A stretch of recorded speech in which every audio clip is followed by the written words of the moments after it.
नमस्कार दोस्तों।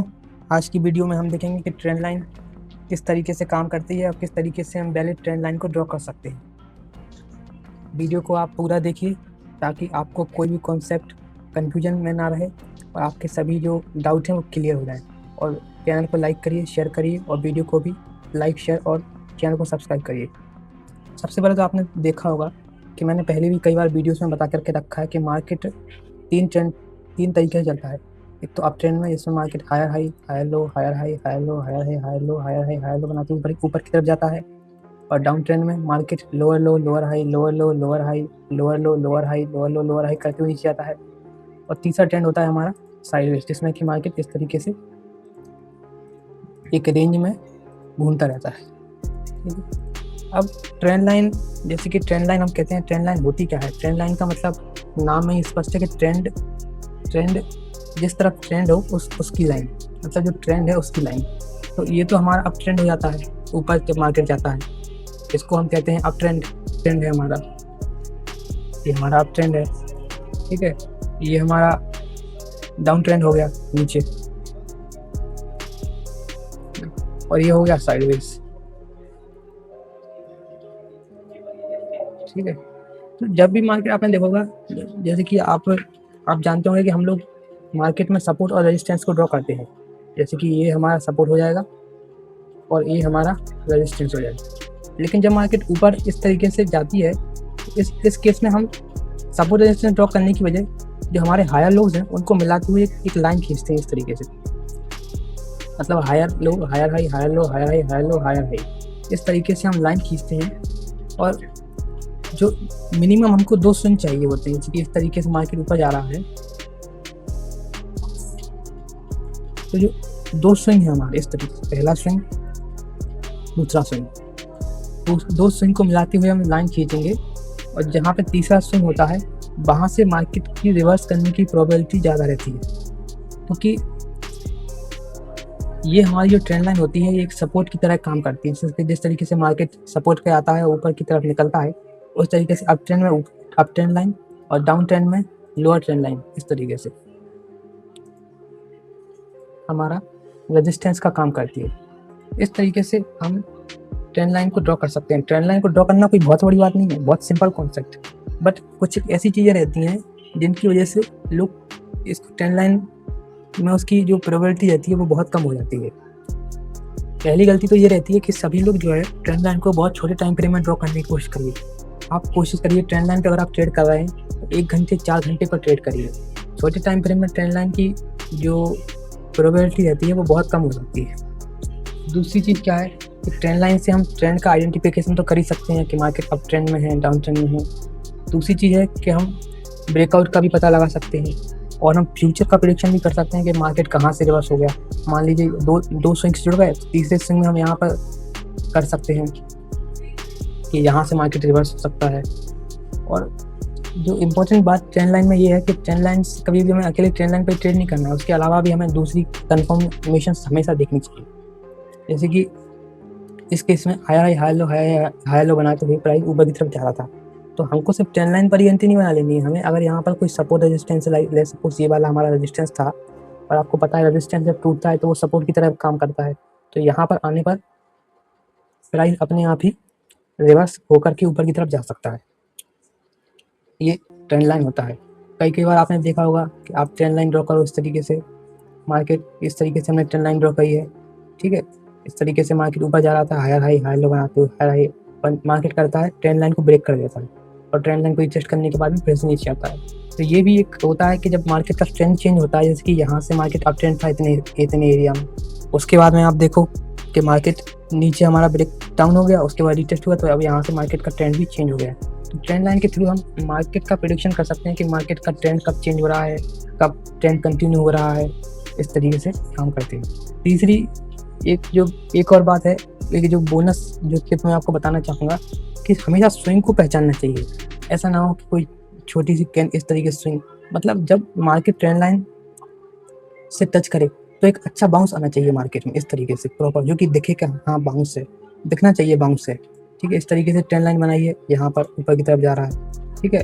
और एक चीज़ आप हमेशा, मैं आपको एक बोनस टिप बताऊँगा कि जब मार्केट के जो स्विंग्स हैं अगर वो छोटे होने लगेंगे, जैसे कि छोटा स्विंग है और छोटे हो गए स्विंग्स, तो समझ जाना कि अब वहाँ से मार्केट का ट्रेंड जो है बदलने वाला है। जब स्विंग्स छोटे होने लगेंगे इस तरीके से, ये बड़ा स्विंग है, ये इतना स्विंग है, ये छोटे स्विंग होने लगेंगे, तो समझ जाना कि मार्केट रिवर्स होने वाला है। ठीक है, चलिए अब हम ज़रा चार्ट पर समझने की कोशिश करते हैं। ये आपको बिटकॉइन का चार्ट दिख रहा है और 1 घंटे का चार्ट टाइम फ्रेम है इसका। ठीक है, इस तरीके से आप देखो market higher high higher low बनाते ऊपर की तरफ जा रहा है, तो हम पहले क्या करेंगे, 2 स्विंग को ड्रॉ करेंगे इस तरीके से, ठीक है ना, पहला स्विंग दूसरा स्विंग। ठीक है, इस तरीके से हमने ड्रॉ किया। और मैंने आपसे एक चीज़ हमेशा बोली थी कि स्विंग जो है प्रॉपर होना चाहिए। जैसे कि पहले ये वाली भी एक ट्रेंड लाइन हो सकती थी यहाँ पर, लेकिन मैंने इसको कंसिडर क्यों नहीं किया, क्योंकि आप देखो स्विंग जो बना है ये इतना बड़ा स्विंग यहाँ से लेकर के यहाँ तक है, फिर आप देखो ये कितना छोटा स्विंग ये वाला नहीं। तो हमें हमेशा देखना है कि ट्रेंड लाइन ऐसी ड्रॉ करो जहाँ से एक अच्छा मूव आए।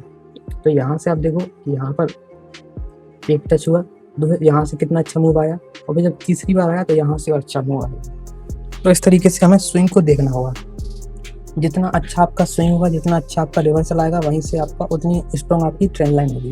ठीक है, दूसरी चीज़ ये रहती है कि कभी भी जो ट्रेंड लाइन है वो खड़ी नहीं होनी चाहिए कि एकदम स्टीपर, कि आप कहो कि सर ये भी तो ट्रेंड लाइन है मेरी, ये ट्रेंड लाइन हो गई ना, ये भी तो ट्रेंड लाइन बन गई, आप ये देखो ये वाला स्विंग हो गया। तो जितनी ज़्यादा खड़ी ट्रेंड लाइन होगी, जितनी ज़्यादा स्टीपर एकदम चढ़ाई होगी उसमें, उस ट्रेंड लाइन की सस्टेन करने की प्रोबेबिलिटी उतनी ही कम होगी हमेशा। ट्रेंड लाइन हमेशा एक बैलेंस्ड वे में होनी चाहिए, जिस तरीके से ये इस तरीके से। ठीक है ना, ये बहुत इंपॉर्टेंट चीज़ है। कई बार लोग ज़बरदस्ती ट्रेंड लाइन बनाने की यूज़ करते हैं, वो कहते हैं कि भैया ये भी तो ट्रेंड लाइन हो गई। तो हमेशा ट्रेंड लाइन हमें कभी भी ज़बरदस्ती नहीं करनी है चार्ट पर, जो नेचुरल दिखता है उसी चीज़ को करना होगा। हम ट्रेड बनाने के चक्कर में, जल्दबाजी के चक्कर में कहीं पर भी ट्रेंड लाइन ड्रॉ कर लेते हैं, ये सबसे बड़ी दिक्कत हो जाती है। तो जेन्युइन जो तरीका है वो आपको सीखना होगा, तभी आप इस चीज़ में सफल हो पाओ। ठीक है, अगर आपको मेरी वीडियो पसंद आती है तो आप चैनल को लाइक करिए और शेयर करिए वीडियोज़ को, है ना, इस तरीके से आप कर सकते हो। चलिए आगे देखते हैं, हम आगे देखते हैं कहीं और पर ट्रेंड लाइन बन रही है क्या।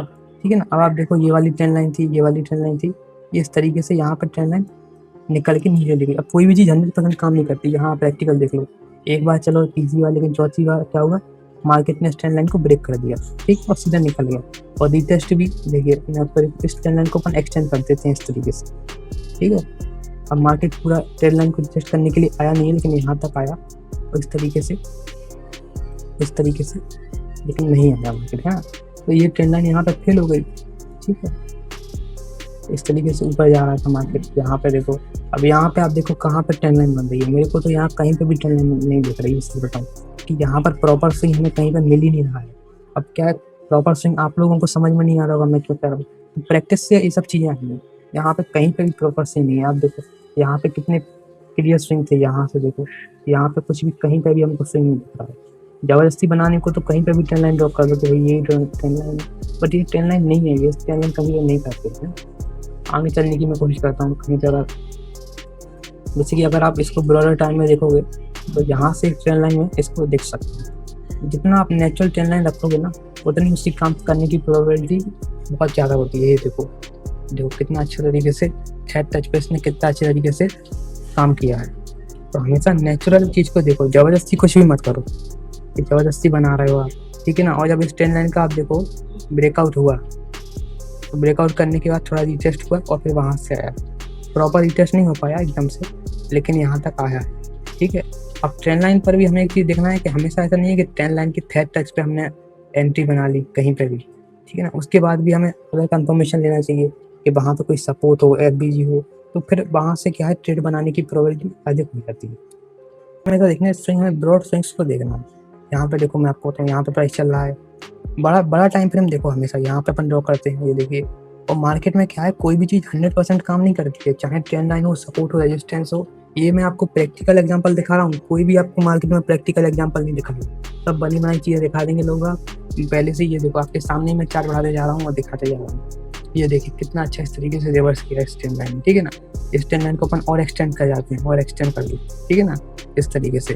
और थोड़ी बहुत हम अपनी ट्रेंड लाइन को ऊपर नीचे कर सकते हैं। मान लो जैसे कि कई लोगों को कंफ्यूजन होता है कि सर यहाँ तो ब्रेक हो गई कैंडल, तो इतना चलता रहता है, थोड़ा बहुत ऊपर नीचे चलता रहता है, ठीक है ना, इस तरीके से चलता रहता है। ट्रेंड लाइन का देखिए आप, यहाँ पर हल्का सा रिटेस्ट भी हुआ है, रीटेस्ट करने के बाद भी जो मैंने अभी सबके ब्रेक डाउन हो गया, रीटेस्ट करने के बाद नीचे निकल गई ट्रेंड लाइन, तो स्टीपर भी नहीं है। तो हमेशा बड़ी टाइम फ्रेम की ट्रेंड लाइन आप देखो, ठीक है। ट्रेंड लाइन में हेड टच था यहाँ पे, जैसे कि मैंने आपको बोला हेड टच में डायरेक्ट एंट्री नहीं बनानी है। आप देखो यहाँ पर आप देखोगे तो यहाँ पे एक रेजिस्टेंस था जिसको तोड़ते हुए मार्केट ऊपर निकला, ठीक है ना। अब यहाँ पर हम एक एंट्री बना सकते हैं, रेजिस्टेंस था, रेजिस्टेंस को मार्केट ने तोड़ा, यहाँ पर बार बार सपोर्ट ले रहा था, उसके बाद जब यहाँ पे आए तो यहाँ पर हम एक अच्छी एंट्री बना सकते हैं, क्योंकि सपोर्ट भी हो गया। तो कंफर्मेशन हमें ज़्यादा से ज़्यादा लेनी चाहिए। ट्रेंड लाइन भी हो गई, सपोर्ट रेजिस्टेंस भी हो गया, यहाँ से हमारा अच्छा ट्रेड बन सकता है। केवल ट्रेंड लाइन पे हमें रिलाई नहीं करना है, जितनी ज़्यादा कंफर्मेशन होगी उतनी ज़्यादा हमको अच्छा ट्रेड मिलने की संभावना होगा। और हमेशा अपने सेटअप को सिंपल रखना है। आपको वीडियो अच्छी लगी तो वीडियो को लाइक करिए, शेयर करिए और चैनल को सब्सक्राइब करिए, और इसी तरीके से चैनल से जुड़े रहिए। और जो भी आपको कॉन्सेप्ट क्लियर नहीं होता है उसको कमेंट करिए कि मेरे को ये चीज़ समझ में नहीं आती, तो मैं उस पर टॉपिक पर वीडियो बनाना चाहता हूँ, बना दूंगा, ठीक।